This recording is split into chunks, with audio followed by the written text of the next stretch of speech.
you're given, that's how we live it. Don't be mad at the system, it's simply how we've existed. I hear a lot of people talking like they politicians and choose to be an accountant because it's safe in a business. Not because they want to do it, just because they heard it pays. And who the fuck wants to be poor knowing that's how we've been raised? Society is getting heavy, I can feel the weight. The pressure of success is like 100 million pounds of shit. How you guys doing today? It's Anthony Gangi. Welcome to another episode of Tier Talk. Guys, today we're going to talk about compromise.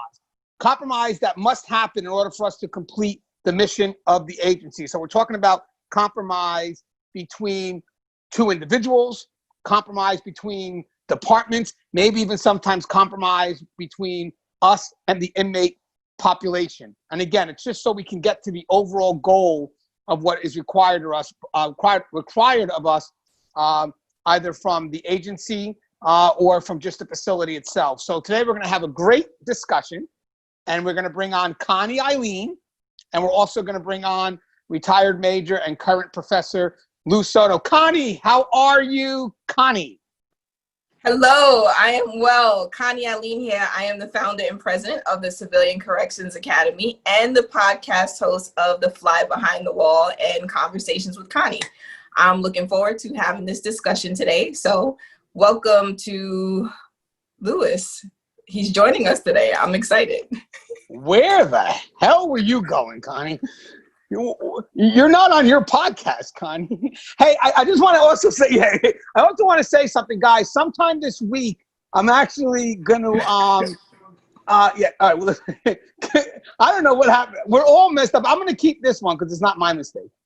So, hey, guys, I also want to mention something. There's something I want to add in the beginning that I was thinking about before we introduce retired Major Louis Soto, is that Connie, as a Civilians Correction Academy, it's something that I feel is needed, but I get a lot of requests asking me for more info about it, and I just never thought about this, but maybe devoting a 20 or 25-minute show so Connie can break down what it is that she provides, maybe the cost if she's willing to do that, but to get us more familiar with what it is that, you know, she does and what it is that she's offering. I mean, being that she's been on the platform for so long, I think it's something that you guys would be interested in. So we're going to try to get that done sometime over the weekend, and I'll have it out because it's been requested, and I want to go ahead and give it to the people that need it, because this is not just a request for personal gain. They're asking for their agency.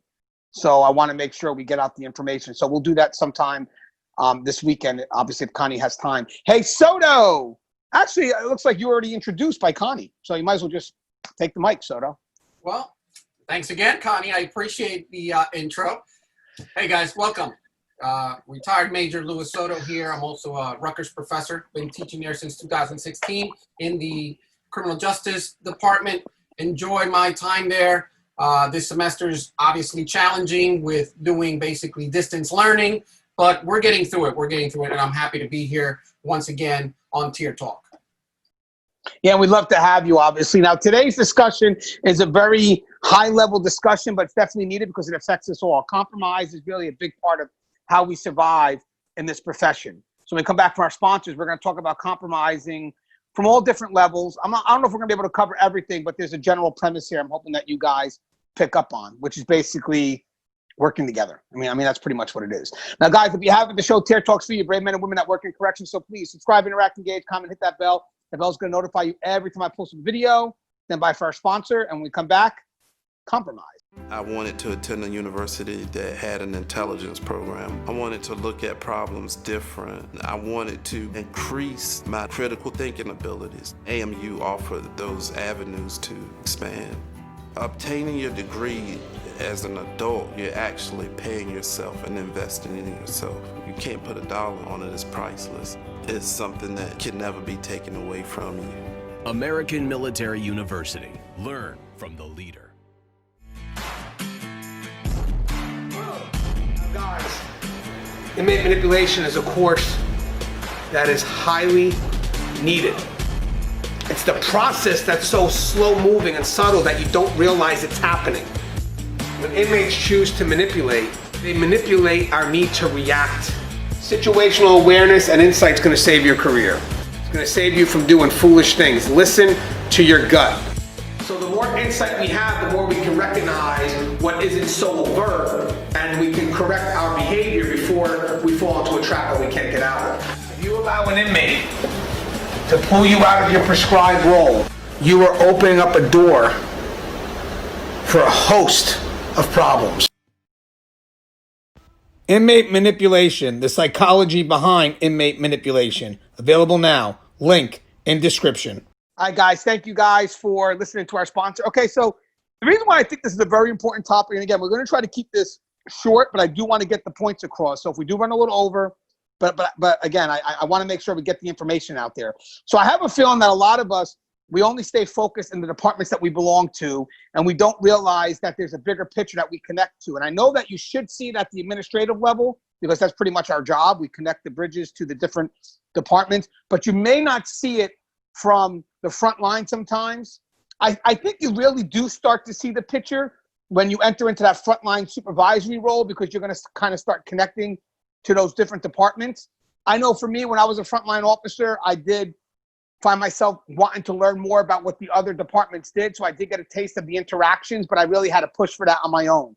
If I didn't push for that on my own, I would have just been very myopic in what needs to be done at my level without really any care in the world of how what I do affects the other departments. But as I said, as you start to move up, you do start to see how it connects, because again, you're making higher level decisions.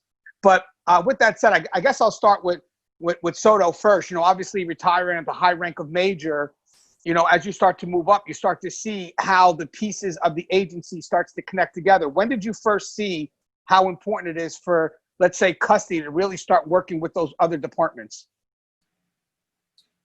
Well, as first line supervisor, maybe sergeant or lieutenant, you get that first feel of working with other departments and how integral our mission is, and how we cannot accomplish what we need to accomplish with inmates and our goals for the department without everybody working together. Everybody has their little piece of the pie. And, it's something that people don't think about it too quickly, but I have plenty of examples. I have one example that relates to medical, believe it or not, and custody, and how a policy change had to be made in order for us to compromise together. That's the word that we're using, compromise. I like to use collaboration. Collaboration is the best of the two worlds, because when you compromise, to me, the way it feels is like everyone, in order to compromise, no one leaves the table kind of like at ease, because someone had to give up something in order for the other person to go along with it, and you have to give up something in order for the other party to. So that's kind of like a compromise. We both leave the table kind of feeling like, we got it accomplished, but we gave up something.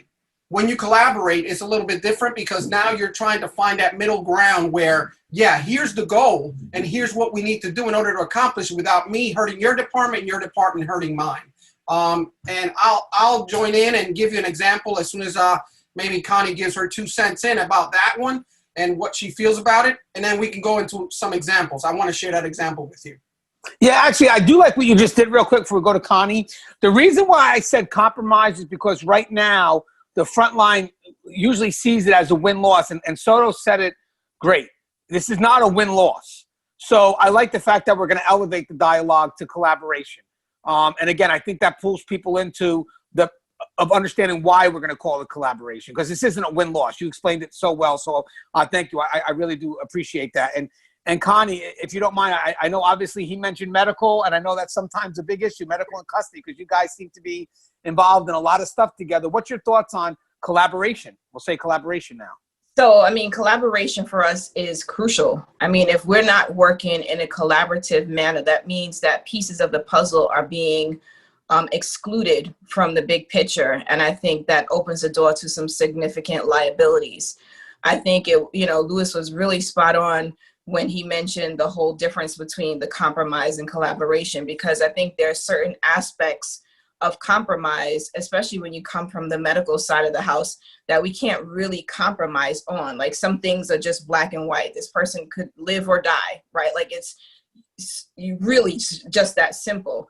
And I think that there are ways that when we are transparent in our communications and our expectations, that we can actually work in a more collaborative manner.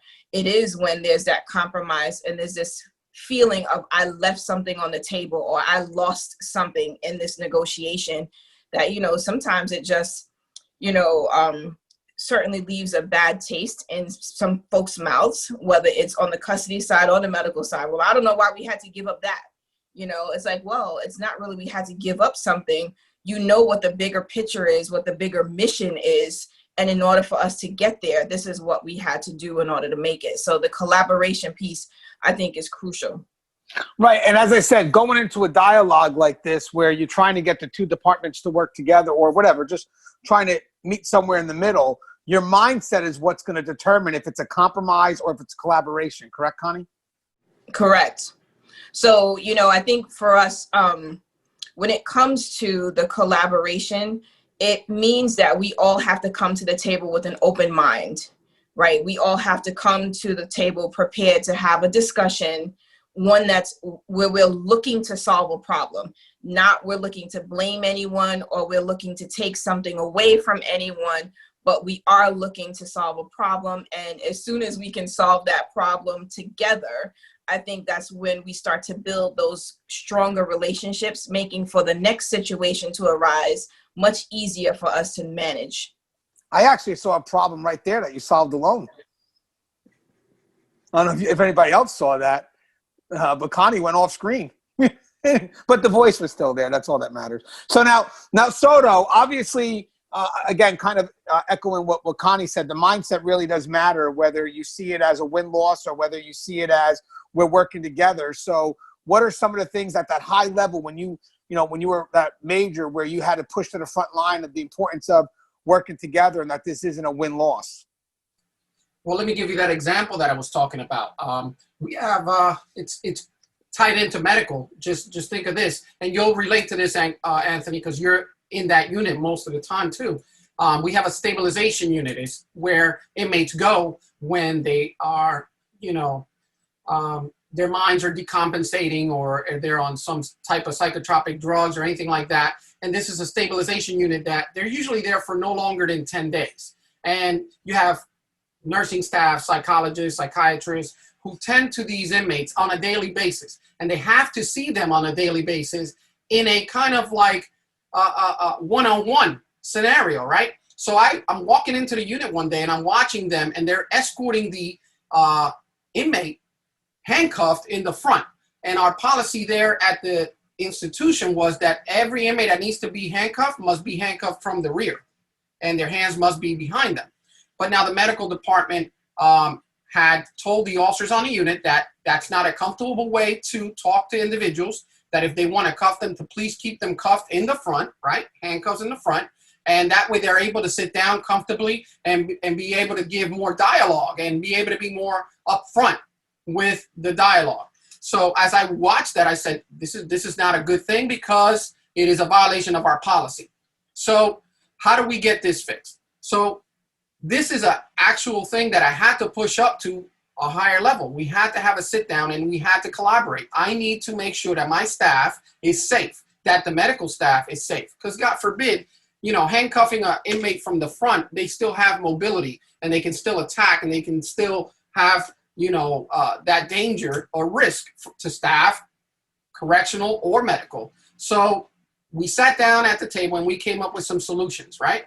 I know medical collaborated by telling us and they weren't going to they were not going to give an inch, talking about if we compromised, they would give up something. They didn't want to give that up because they feel that the health of the individual trumps the security that we're trying to instill by our policies. So what they weren't willing to give, I wasn't willing to give as far as violating policy. We have to change the policy if that's what we're going to use or what we're going to do.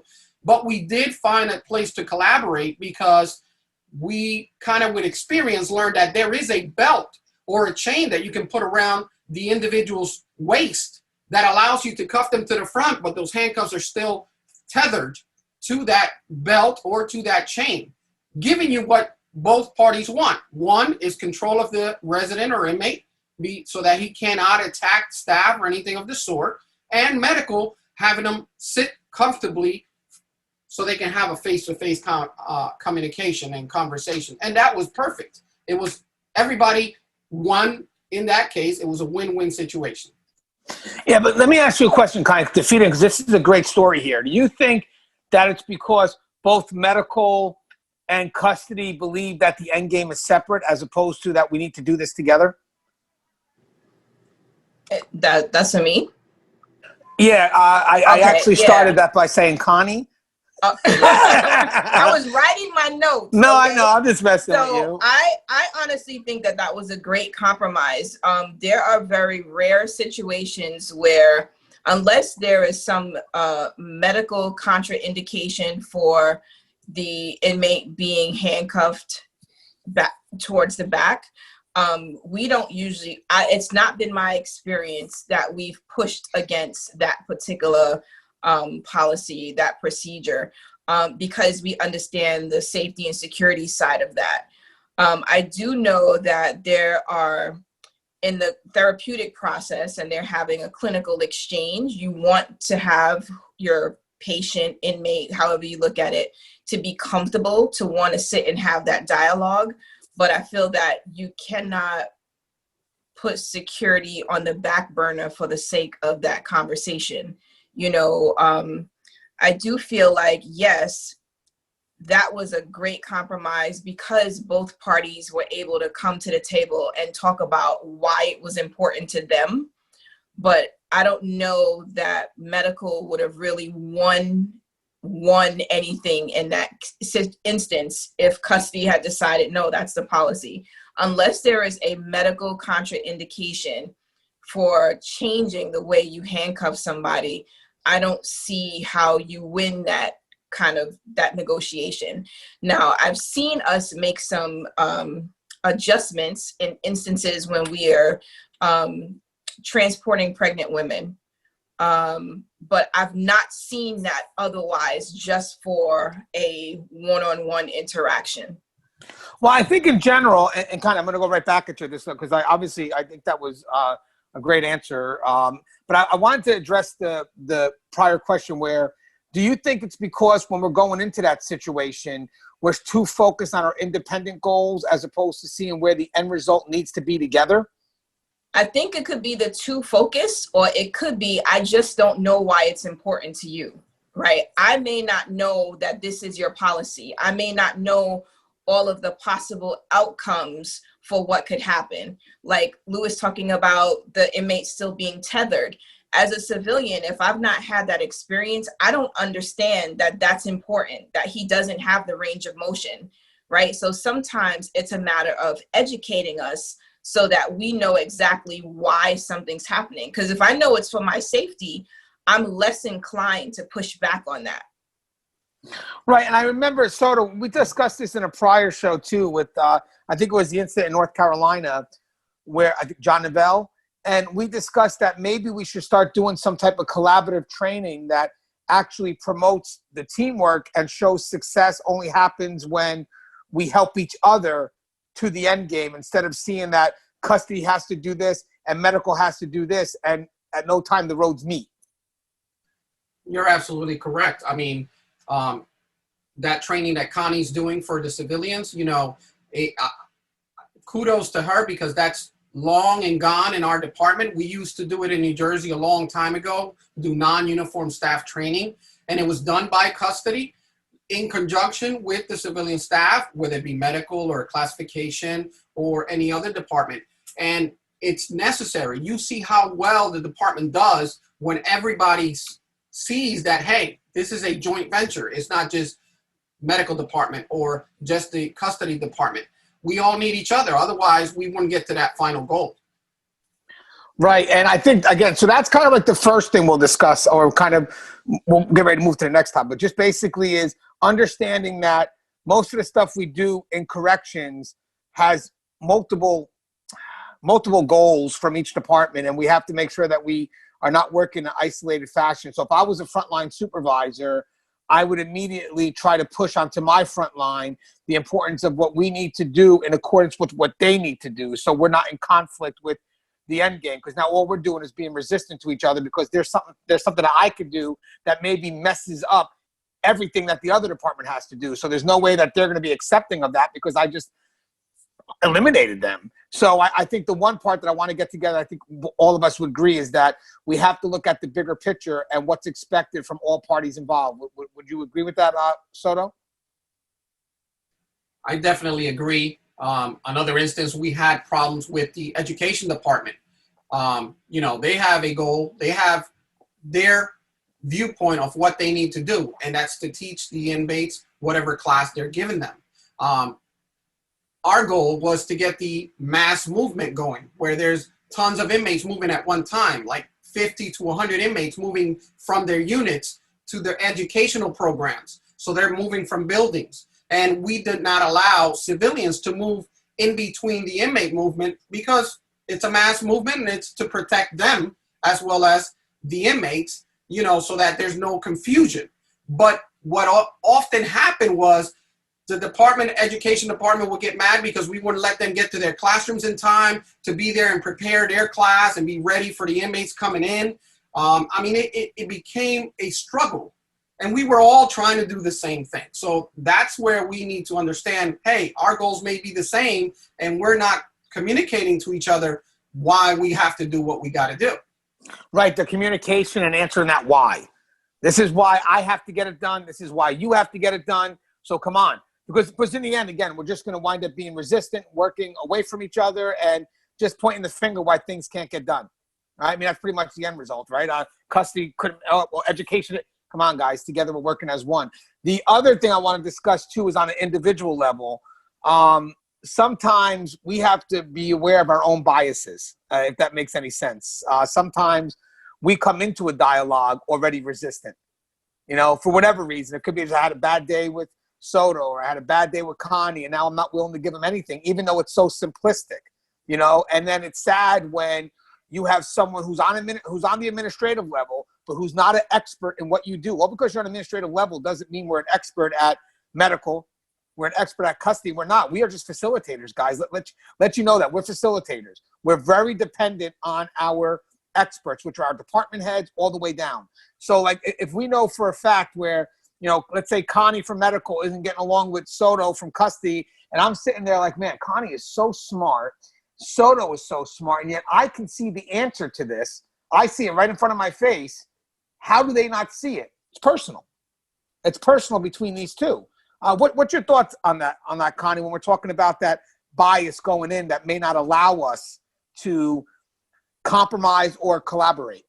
Yeah, sometimes it is just a personal thing. Like, I don't like Soto for whatever reason, right? I don't want to work with him. I don't like working with him. I heard him talk to somebody some kind of way one day, and it upset me, who knows? But, it's just these random things that I think.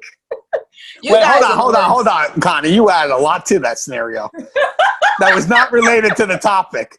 Related to the topic. I feel continue. like there are these random reasons why people don't get along. I just don't want to work with them. Or sometimes I may not agree with a particular way an incident was handled in the past by that person. So I come in assuming that they're going to be an idiot. Look, he's going to be a jerk. He's not going to be supportive, or he's not going to try to see things my way. So I think sometimes people come in with a game plan and they're prepared to fight, right? I'm not giving up. I'm not going to negotiate, even if what someone else is saying is sensible and it's rational and there's no reason why we can't come to a compromise. So I do think that sometimes we get in our own way because there's sometimes a very simple solution that's sitting right in front of us. But because I cannot receive it from that person, we can't move forward. You actually touched on the title of the episode, which is we're our own worst enemy sometimes. And I'll share a scenario before we get with Soto, but I remember walking into a situation where there was a conflict between medical and custody, and I knew what the resolution was. And it's not because I had years in custody. It's not. It's because it was so simple. It really was so simple. And the lieutenant, who's awesome, he knew that I saw that immediately. So he went right back to the sergeant before I could even have to address it. And then the problem here, when the end result was that I'm not the only person that saw that. So did, let's say, the program person. So if my program person sees that, let's just say this hypothetical now, right? And they feel that custody's not giving it 100%. By the way, vice versa, either way, but I'm just focused on this side for now, but no side's perfect. We know that. But let's just say that they see that custody's not given 100% because they can see the solution is so simple, they stop believing that custody is going above and beyond to help them.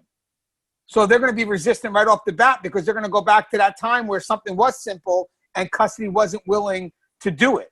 So I'm sure Soto can relate to that when you're supervising that front line and you get that slight resistance, and then you walk into a unit and you're like, well, guys, why aren't you doing this? And then they come up with all these different excuses. And when they're done, it's like, hey, listen, man, just tell me you don't want to do it, because that's what it comes down to. Yeah, that's scenarios that play, all throughout our careers, where you see officers for one reason or another don't get along. And I know we're picking on medical right now, but it's only because Connie can probably give us some insight on that as well. Sometimes I've seen dire circumstances where there was an inmate in medical distress, and I run to the unit. The officers aren't giving medical the assistance that they need. Medical had, the medical bag needed to be there, which is quite heavy. The stretcher had to get there. They started performing CPR, and you can tell that the nurse was getting tired, and reinforcements aren't coming in, and the officers were sitting around. And I didn't believe it, or I didn't think of why are they not helping? You know what I mean? Because they usually would. And then I found out that was something different. That was something personal between that particular nurse that responded to the code and the officers. It had nothing to do with the emergency at the time. And, it's really sad because, I had to take action. I'm like, look, stop. I don't care whether you like the person or not. We're in a medical emergency. Let's assist them, because it'll be worse towards the end. God forbid this inmate dies. Now what? Yeah, and I'm going to tell you something. At that point, you'll see how important what it should be when we should have worked together. I mean, but you don't want to get to that point where, it's a discipline that's reminding us of how important it was that we should be working together. Because at that point, that's even going to further separate us, because we're going to be pointing fingers. Well, you should have done this and I should have done this. And ultimately, it just destroys the morale. It really does. I mean, I can think of scenarios, too, where, you could have a program that's running a bit late, and they may ask for a couple extra minutes, and custody may say, can't give it. I got to get my count done. And they're, the people that are doing the program be like, no, I have to get this done. And custody's like, listen, I would love to help you, but I have to get that count done. There is no maneuvering when it comes to count. Like, I'm willing to help you out any day of the week, but not when it comes to count. Count is severe. But then the person may go back to, let's say, admin and, create a whole different story of how the officer was. But at the end of the day, it's the officer was willing to help you. It just, he couldn't at that moment, and he's trying to explain to you, or she's trying to explain to you why, because of count, but you're not understanding how important that is. And instead, you're taking that program as that supersedes this level of security. And no, that officer was right. The officer's like, hey, sorry, I got to count. That's got to come first. But, if you need help later on, it's just sometimes you have to say no. Now, the other level of compromise, and again, just to take from that, is that don't let your personal attitude towards each other reflect how you do the job, or, your ability to get the job done. Because ultimately, we're all going to lose out, including admin. But I will tell you one thing. If your personality conflict does affect the job, admin's going to find out, because they're going to see things that should have been done that's pretty much simplistic that you're not doing, and everybody's going to be held responsible. There's going to be no taking sides, because we're not going to take our time to go through who's right or wrong in a personality conflict. At the end of the day, you're to be professional with each other, and this way you get the job done. But if you don't get the job done, I don't care who's right or who's wrong in regards to whatever issues you're having. All I care about is the job wasn't done, and you're both going to be written up, and whatever happens, happens. Now, the other thing I want to discuss real quick, and before we close the second, though, would you agree with that, the personal bias affecting the job, or the personal conflict? Okay, so I'm going to move on to the next one. One last thing, and then we'll come to a close. Just some quick bullets, but I think we actually could re-explore this topic again. And if you guys feel there's other things that we could discuss, put it in the comments below, and then me, Soto, and Connie will come back on and explore it some more. But I have one more thing I want to talk about. This is the controversial one, so I saved it to the end. Compromising with the inmate population. Now, we discussed this before. It happens. Don't let people think or fool you for a moment that we don't compromise, or we don't. I'm not going to say collaborate at this point. This is the only time I may not use the word collaborate. I'll use the word compromise. But again, it's a compromise with a level of control always given back to the person of authority, which is not the inmate. It's either going to be, custody, whatever, whoever's got to make the compromise. But we do compromise. Now, again, I'll go with Soto first, just to give an example. This was coming from the custody level, but can you think of some examples where we may compromise? But can you explain a little bit as what I mean when it comes to compromising with the inmate population, so nobody can misinterpret the fact that we're not losing a level of authority here? It's just maybe just a way to get something done. Yeah, I mean, you can't, as soon as you say, I got to compromise with an inmate, all red flags go up and like, no, we're never doing that. It's what I say goes. It's what I say goes, and that's it. The inmate has to follow what I say. And unfortunately, in real life, it's not like that. With 29 years experience now dealing with inmates, I can tell you that, working in a security threat group unit, right? The gang unit, where inmates were coming out and causing havoc every day. We were suiting up every day. And I saw not only inmates, but officers getting injured just because we're trying to keep the unit in order. You can come and I can give you tons of scenarios where we actually did compromise. We had, at one point, the yard was coming in, and we had, unfortunately, the inmates were able to glue the locks in such a way that we couldn't get in. So when we were letting the yard back into the units, there's supposed to be a controlled movement. And instead of coming in 2 at a time, the whole yard, which was 10 of them, came in at one shot. Now we had to, deal with 10 guys. And our policy says we have to suit up 5 guys for each inmate that we're going to go in and try to subdue. It's an impossibility, right? And at the end of it all, you have to think as a supervisor, okay, what's going to happen? We're going to win in the end, right? We're going to win. However, we're going to do it. It's going to take quite a bit of maybe force or whatever else we're using. We're going to win. We're going to get these inmates back into their cells and so forth and so on. But is there a better way? Is there a way? Why don't we just listen for a minute why the inmates did this or why they did this? And some people may not agree with this at all, but I'm willing to hear, at least, because that's a level of de-escalation that happens. So call it compromise, call it this. I'm listening because while they're talking, they're not destroying property. They're not fighting, and I'm not having to send officers in there to get hurt. So it's a level of, compromise or, level of de-escalation. Yeah, but again, I like what you said. I like the de-escalation part. It's a level of control. At all times, you're not giving up control. That's the one part we don't compromise with, But again, you're looking to de-escalate. If I have an inmate acting out in their cell, believe it or not, I don't want to have a team have to go in there if there's other ways that I can do to get the inmate out in a peaceful manner, but still never breaking the rules, but de-escalate and having that, do what's in my prescribed role. That's all it is. What's your concerns? Because maybe the concerns are legit. Sometimes you'll have an inmate act out because they're not getting the phone like they should, and it turns out they're not. So, let's go back and check the logbook. Oh, looks like he hasn't been given the phone for quite some time. Let him get 2 phone calls today. You're not breaking the rules. It's just, okay, you know what? Let's meet in the middle. Looks like he has been overlooked. Let's fix it. Let's move forward. But for the most part, it is how we move forward. I mean, our interactions with the inmates every day, it's compliance. Yeah, we do look for compliance, but sometimes, unfortunately, there could be situations where we have to talk to the inmate and discover maybe has to be a middle road. But again, it's a road that we control. It's a road that we take them down. Never once do we let them be in charge of that end result. We're in charge of the end result. Now, Connie, I'm sure in medical, sometimes you have to deal with compromises. And I don't know if I'm going to say compromise for now, but guys, forgive me if there's a better term, put it in the comments.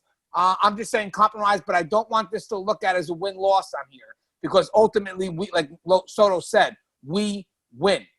But most of the time, let me just say this before I go to Connie. Most of the time when we get to that point where it feels like we have to make a compromise, it's most likely because somewhere along the line, something is wrong.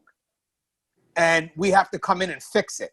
And for those that don't understand what's wrong and needs to be fixed, maybe you don't see the higher level decision that has to be made where it could lead to a liability. So we're jumping ahead of that before it happens. But again, we're in total control. We're just understanding the perspective from a very high level, which I hope that, if you're getting into this profession right now, take advantage of all perspectives. Even if you maybe get one day to sit with an administrator and ask them, hey, why was this choice made? They can give you such a total picture, hopefully. It's just a higher perspective is always needed. But Connie, I'm sure you get that through medical, correct? Where you may have to compromise. I mean, for us, it's really trying to come to a common ground. A lot of time it's about like treatment. There are different treatment options. Many times the inmates will come in, they're already on a particular treatment regimen. They want to continue. When it comes to medication, we're not in the business of negotiating about which meds you're going to stay on and which meds you're not going to stay on. There's going to be an assessment. We try to make sure everyone's objective. We give you what we feel would stabilize you in a moment. I recall a time that we had a pregnant offender who was mentally ill, and she was on our methadone maintenance program, and she was threatening to not take the methadone anymore. And for us, the bigger picture is, one, she doesn't have the mental capacity to truly understand what that decision means to her baby. So if she stops taking the methadone, she could spontaneously miscarriage because the baby can start going through withdrawal. Now, we tried to explain this to her, but she just couldn't get it. And so, of course, it gets to that whole process of conservator and going through the courts and all that fun stuff that we want on a Friday afternoon. But this is what we have to do to make sure that she's safe, to make sure that the baby is safe. Now, here it is, we're having this ongoing conversation, and some people might feel like, why are you still talking to her? But if we can get her to comply and not have to jump through all these other hoops, it's the liability that we get to mitigate is so significant. And it's not that we're giving the power to the inmate. She doesn't have the power, right? Can she decide not to take it? Sure. But at some point, we're going to be starting another protocol, right, for involuntary medicating, because we might have to do that. But our reality is that if we can take the time to come to a common ground to help her understand and find out why she's not taking it. And it turned out, she said it was making her feel nauseous. And it actually wasn't the meds that was making her feel nauseous. It was something she was eating. But if we didn't have that conversation, we would have never known what her issue was. And it was very easy that could have escalated. Then they wanted to put her in mental health, and she'd have been on lockdown and all this other craziness that wouldn't have been healthy, right? But I think understanding what you have to lose and understanding the bigger picture and being able to see down the road a couple of steps, I think, is really where the compromise comes in. Not that you want to give the inmate just what they want, but it's understanding that here are all the other things we get to avoid happening if, in fact, we can come to a common ground early on in the discussion or in the incident, whatever it is at the time. Yeah, I think actually, I know we're touching on compliance, so maybe part of that compromise world would be like something forced compliance versus willful compliance. Because I think at the end, that's what we're ultimately doing, is we're looking for compliance. So, whether I'm going to force you to comply or let's be adults. What's the concern? And maybe I could willfully get you to comply, if that makes any sense. I wish that I could say we're always 100% correct, but I know we're not. But I wish I could say that. And sometimes when I know that, because let's say you're getting phone calls from inmates' families, and let's say they're saying something, there could be a good chance that what they're saying has an inch of truth in it. That makes me say, well, let's see where I can meet in the middle. Because I can't guarantee that's happening or not happening. So because I can't guarantee that's happening or not happening, let me go ahead and see where I can meet and build a compromise. So at the end of the day, the family members can trust us with the level of, I'm going to say, guys, it is what it is, but bear with me, the level of care that's being provided to that inmate on all levels, because that is part of the mission. And again, I'm not minimizing what we have to do with Frontline, don't take it wrong, but it's just the perspective we have to put out there, because this is the day and age we're in, so we can't run from that.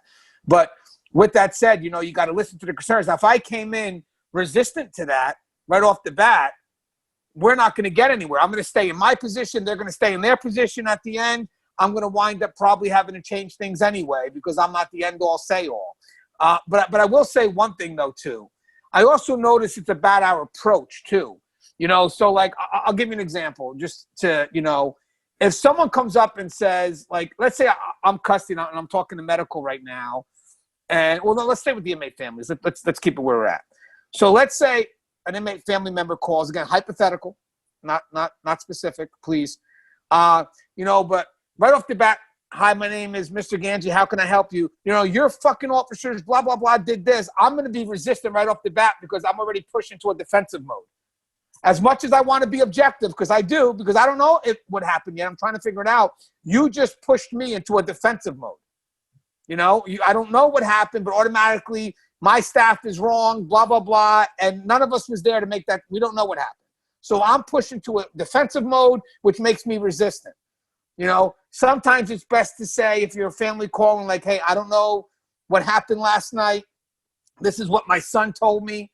But in the meantime, are there ways that we can do this, this, and this, and this? And I'm sure that we could.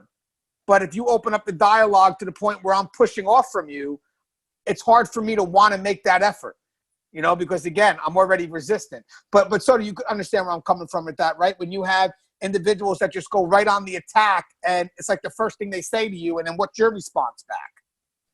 No, you're absolutely right. I get that phone call at least 3 times a week now that we're working at halfway houses, and it's never. I'm telling you, it never starts off good. It never starts off good, because by the time they get to you as an administrator, they've gotten through 2 or 3 phone calls, or they've been transferred from one department to the next. Everybody's pushing off, so they're already upset. So I go back to saying, you have to use your de-escalation skills, right? So when they start cursing on the phone and saying, hey, this is what your effing officers are doing to my son or my daughter, I start to de-escalate right away. I said, ma'am, I'm here to help you. I'm the one that's going to fix the solution or the problem for you. So if you can calm down and express to me what the issue is, so I can get some facts and I can work on it. Once you start de-escalating, you just can't put them off. And it sets you in the tone of, let me calm myself down. Because you get upset right away. Somebody's cursing you out on the phone. You're like, yeah, I'm going to hang up. The heck with this person. You know what I mean? But in the end, no one goes away, with any type of solution. So start de-escalating. It's the best way to do it. Yeah, I agree. And Connie, before we come to closure, I'm sure you've dealt with, some angry family members, especially in medical. You get a lot of those phone calls, correct? Absolutely. I mean, I'm always reminded that I am the professional, right? Like, I get that they are the ones that is upset. They don't know what's going on. They can't come and just check on their loved one or what have you. And so I get there is a level of frustration. And like you guys have both talked about, like, who knows what happened before they finally got to that live person that they could talk to, right? So I'm probably just receiving the grunt of all of the frustration, which I know could happen, right? But at the end of the day, I am the professional. And it's not for me to get to where that person is at. It's for me to figure out what's going on and to make sure that this doesn't end up on the next level's desk, right? Because that's really the goal. If you can handle it at your level, should it get to central office? It shouldn't have to. Should it get to the warden's desk? It shouldn't have to, right? So like, as we respect the chain of command and we respect what's in our own scopes, we do our best to manage whatever is coming in on those phone calls. And you do get some people who come in and they don't know how to talk to people. And I mean, we do our best, I think, to make sure that we don't get to where they are. And that's all you can do. You remember that you are the professional. You're the one that's representing the department. And you're the one who's going to possibly change the impression that outside person has on what's going on behind the wall. Yeah, and again, for family members that are listening in, or listening in, oh my God, that's tough. Family members who are listening in, there you go, I said it.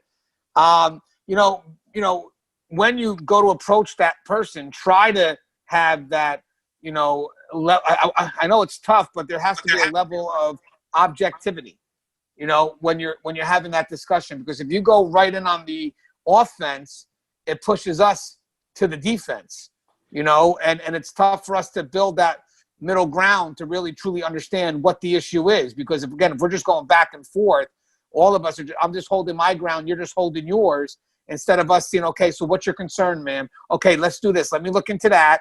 And then when I look into that, I will go ahead and get back to you and tell you what we have going on. And also, if there's things that we can't discuss, you have to understand the reasons why we can't discuss it, you know? And I will say one thing, just like, you know, everybody says, hey, you know, when they give us phone calls and they have no level of trust in our staff, which I'm going to say 99% of our staff goes above and beyond.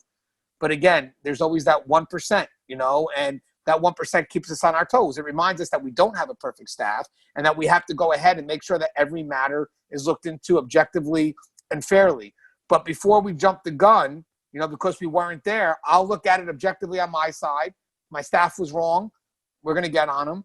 But if your son's telling a tall story or if your daughter's telling a tall story, I hope that you're objective enough to get on them.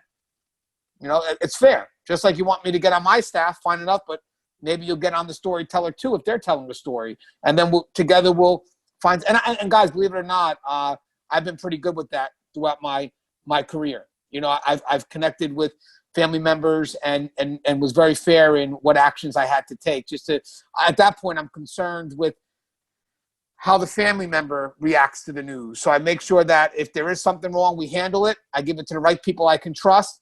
And if their family member is wrong, I'll explain it to them. And if they don't believe me, it just is what it is, you know. But at the end of the day, I'm comfortable in the work that I do. So if it ever goes up to that higher level, I have enough people researching the situation and quality people that I can trust looking into the situation. So I know that if it ever goes higher up, I can sit there knowing I'm in good hands to defend not just myself, but the position of the agency, if that makes any sense. So do you have anything you want to say in closing?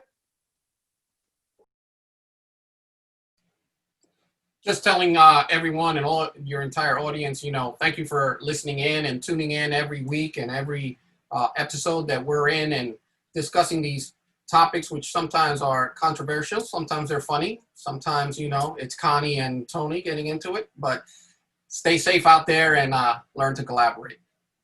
Always a pleasure, Soto, and thanks for the shot. Connie, anything you want to say in closing? I would just like to say, listen, we need each other. Like, we can't make things happen without each other. And so, you know, whether you want to call it a compromise, you want to call it a collaboration, you want to call it a partnership, the reality is that we need each other to accomplish the mission.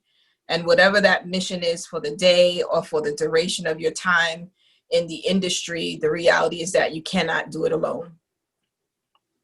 Yeah, well said. And guys, before we come to close, just my closing thoughts is listen to what we have to say. You know, again, it really is for about middle ground because we're not working together. We're not getting the mission done. We know that.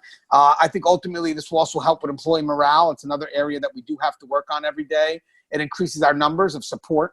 I mean, instead of us being isolated from each other, we've worked together. We have a great number of support. When we need change, we have more voices working together as one that seems to present that unstoppable force instead of us being separated. But in the end, we bring these high-level discussions because no one's doing it.